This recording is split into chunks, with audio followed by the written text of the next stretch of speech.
ये गाड़ी आई थी अपने पास क्रेटा पेट्रोल। गाड़ी के अंदर प्रॉब्लम थी, गाड़ी ना हमारी आगे पीछे नहीं हो रही थी और स्टार्ट कर रहे थे तो बहुत गंदी आवाज़ कर रही थी। तो जब हमने इसको खोला था, इसकी जो हमारी क्लच में प्रॉब्लम थी, हमने इसी क्लच प्लेट खोली और इसका आपको देख सकते हैं क्लच प्लेट कैसे टूट गई है बिल्कुल, जिसकी वजह से हमारी गाड़ी स्टार्ट करने में आवाज़ कर रही थी। और ये क्लच प्लेट जो हमारी प्रेशर प्लेट पे भी टक्कर मार रही थी, जिसकी वजह से हमारी गाड़ी के अंदर आवाज़ आ रही थी बहुत गंदी।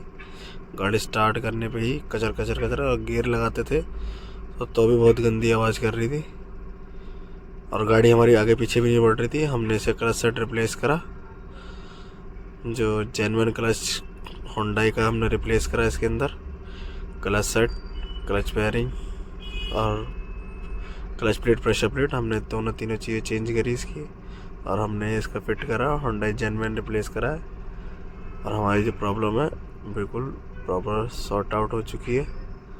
ये हमारी गाड़ी के अंदर प्रॉब्लम थी।